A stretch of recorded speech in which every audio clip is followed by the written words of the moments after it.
Everyone, welcome back. You can see we are continuing with our Natus over the wire walkthrough challenge here. We are on Natus 17. You can see we're just being prompted for a username field here, and we're able to apparently check the existence of said user. So I think in the previous level, once we connected here, I just tested out Natus 17 to see if that would work.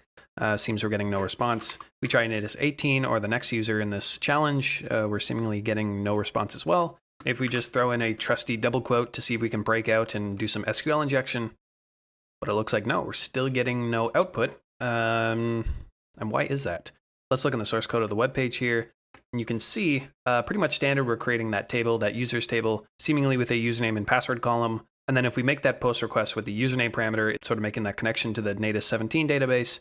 And it's going to be executing this query here. So you can see select anything from the users table where the username column is equal to whatever our parameter is that we supply. So our user supplied input, which is sort of being appended into this statement here with seemingly no sanitization. So this should be vulnerable. But why are we not getting any output? Well, let's look down here under the response. So when we're looking at the if statements here for the logic of what is returned to the web page, you can see, well, nothing is being returned.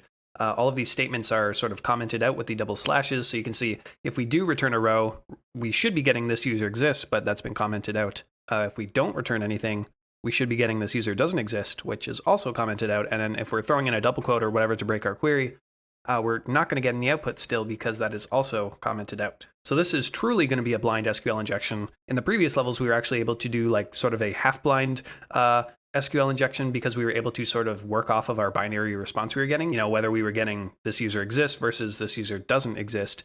But in this case, we're getting literally nothing. We're getting nothing to work off of here. There's no way to really force the web page here to print something out for us. So we're really going at this blind. And if you think about it, it's like almost impossible. However, there are certain things we can take advantage of with SQL statements, very common things when you deal with blind SQL injection that are going to sort of allow us to glean or sort of infer a response, even though we can't actually see anything on the page. And typically the way we can do that, or the way we can most easily test, is with the sleep parameter. We can actually tell the web server to, wait X amount of seconds or, wait 5 or 10 seconds before sending us the response. So while we're not actually getting anything printed to the page, we can still sort of say, hey, that response took, 10 seconds longer than it usually does, meaning maybe we were able to sort of satisfy the query here and return a row. So we can basically inject into this statement here and say, if the username is correct, or if the username and the password is correct, sleep 10 seconds and then give us the response. And that sort of binary output, if we're getting a quicker response versus a longer response, we can sort of use that as our filter to determine if we're extracting the password. And we can still use our same script and our same automation that we've been doing to sort of brute force different characters in the password column. So to test this out, let's just sort of break out of this command here. But before we do, let's just provide Natus 18, and then we'll break out of that. And then what we'll do is we'll just say and sleep. And then in parentheses here, we'll just specify how many seconds we want the web server to sleep before returning that response. And then to make sure we're not getting an invalid query, let's sort of use our hashtag there, or our octothorpe, whatever you want to call it, to comment out the rest of the query. If there's going to be any trailing quotes or whatever that are going to break our query, we don't want to sort of hit on that, this else statement in the logic, even though we're not getting anything returned. We want to sort of successfully return a row because we want to sleep for 10 seconds. So let's try this. So I've clicked check existence. We haven't gotten anything yet. It's been like 5 seconds. So it looks like this might be working because we were typically getting responses way faster than this before. So you can see we're still getting nothing returned here, but the response time took like, over 10 seconds there because we provided that sleep parameter. So let's just go back here. Let's try, Natus 14, which, shouldn't be in the database. And that sort of returned right away. So there we go. We can sort of use that to our advantage to slowly but surely extract out that password just by taking a look and filtering out the, response times, which we can do in Python, which I'll show you once we get to our script. But great, we know our username is going to be Natus 18. Obviously, we're on Natus 17. We're going to want to extract the password for Natus 18. So we're not going to just want to provide this. We're going to want to look at the password column as well. And like we did in the previous, I think 2 levels ago, and use that like statement in SQL to provide a wildcard so we can start guessing different characters in the password. So rather than do that here, let's sort of take advantage of our script. I have our previous get flag script from the last level already loaded up. I'm just going to update the authentication here. And if you remember, we're using that string module or library to sort of create our letters variable here containing every uppercase and lowercase letter as well as all the digits. And then we're setting that empty natus pass, which is going to get sort of appended while we go through our loop here. We're just going to need to change our response variable here, as well as what we're sort of filtering off of. So let's tackle this first. Obviously, we're going to be using the username parameter, not the needle from last level. And then let's just change the actual payload we're putting in here. So because we're doing SQL injection with the double quotes, I'm just going to use a single quote for our within our dictionary here for our data. And if you remember, we want that to equal natus18 because we know that's a valid user. And then we're going to break out of our SQL query. And like I said, we're not just looking at the username table. We also want to make sure we have the correct username, but also the correct password. So we're going to provide and then if you remember, we're going to use that binary like because we're going to be searching using the like. We're sort of going to use a wildcard to say, if our password is similar or if it starts with the letter A, we want to match. We want to make sure we're using binary here because we need to make sure that it's case sensitive. And then we need to wrap whatever we're guessing into double quotes here because that's the syntax our query is using. And then we're going to use the percent character basically as a wildcard. So right now it's going to match anything basically because we're just returning, binary like here for anything as a wildcard. This is where we want to inject before the percent here. We want to inject, whatever characters we're testing as well as whatever characters we've already sort of extracted. So to do that, let's break out of our string with a single quote here and another one, just make sure we don't forget that. And then we're going to add the natus pass variable. And then we're also going to add the current character variable that we're testing and make sure there is a plus there to connect all of this. So that looks perfect. We just need to add our sleep option here because we want to, use our response time as our sort of binary yes or no to extract that password. So to do that, we're going to do this after our string here, and then we're going to do and sleep and set that to 10 seconds. We could use like 5 seconds maybe, but just to be sure, just in case one of our normal requests takes, too long for some reason, if there's network traffic or something, because we are going over the internet. But I think when testing, like my average response time was like, no more than 3 seconds. So just to be safe, I'm going to set this to 10. It is going to make every correct guess take longer, but that's not a big deal. We're just doing 32 characters here. So that looks good. And then let's just add a space and comment out the rest of that query just so it's not broken. And perfect. That looks good to me. We're sleeping for 10 seconds.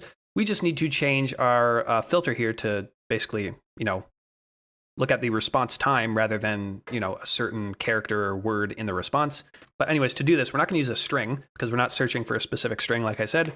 We're going to take advantage of something in our response variable called response.elapsed.total_seconds. And that's going to be a method. And this is basically going to return how many seconds our response took. So, if we make a typical request that is not going to return a row, that's probably going to be like 3 seconds max. If we make a request that, matches and actually returns a row, well, we're going to sleep for 10 seconds. So our typical response time is going to be 10 seconds plus whatever the average response time is. It's going to be like 13 seconds. So what we need to do is check if this response time that we receive from our response variable is greater than 10 seconds. And basically what this is going to do is, unless something went super wrong, which I don't think we need to worry about, but if the response took longer than 10 seconds to get back to us, well, we're going to assume that we, hit the correct character for that position. We're going to append it to our natus pass variable, and we're just going to start the loop over again. So hopefully I explained that in a way that makes sense. If you have any questions, just leave it in the comments. But I think we're good to go here. If we just hit Control-B to run this, we should be able to start extracting the password. Once again, I'm just going to make sure that it's working before I sort of skip ahead. But this is probably going to take significantly longer than our other ones because we need to wait that 10 seconds every time we get a correct password. But enough said, let's just go ahead and try it, make sure everything's working. So you can see that looks good so far. We are attempting passwords. Let's just make sure we hit on something. And there's going to be like that 10 to 13 second delay once we do hit on something, so we'll know right away, basically. Okay, it's sort of looped through our different characters a couple of times now. It looks like something's not working, so I'm just going to cancel this and try to figure out what I did wrong here. Okay, I think I see 2 issues here, which is, sorry, my apologies. In this case, in our query, I just stated and binary like. We need to specify the password column because we want to sort of extract the values from this column, and we want to make sure it's case sensitive. I just completely forgot to include the password column there. And the second thing is we don't actually need in response.text here because obviously we're not looking for a response.text. We're looking for just that response.elapsed total seconds. So we can just take that out, and this is going to be our entire sort of if statement here. Just like that. I think that looks fine. So let's save and try this again. Okay, we're looping through. Good sign so far. Okay, it seems to have hit on the number 8 there. We sort of got a delay. Assumingly it's going to be like a 10-second delay, just to make sure. Okay, perfect. It looks like that worked fine. So you can see we've unlocked the 8 character in the first position, and now we're trying 8 with everything else. And it took about, yeah, like I said, like 10 to 13 seconds for that to continue on, meaning we are getting that sleep parameter to work, and it looks like it just hit on 8 and N now. So I think we're good to go. I'm just going to make sure this returns, and then I'm going to leave it until the end. Okay, that looks perfect. I will see you once this finishes. Okay, so you can see that finally finished. We have 32 characters highlighted there, about 1,000 requests or 1,000 attempts made to the webpage, and yeah, it took like 11 or 12 minutes this time. So a bit longer than usual. We could have probably shortened that a bit by changing this to 5 seconds, and we probably could have been fine getting away with that. But just to be sure, I set it to 10. But it doesn't matter because it looks like we have the password now. So I'm just gonna copy that, and we'll make sure that we test it. So I'm just gonna echo this out to Natus17. And then let's just see if we can open up Natus18 here. With the username Natus18, paste in that password. And there we go, we are connected. You can see Natus18 here, and it's asking us to log in with our admin account to retrieve the credentials for the next level. That looks very tempting to try now, but I will leave it till the next video. So thank you again for watching, and be sure to stay tuned for the next one where we cover Natus18.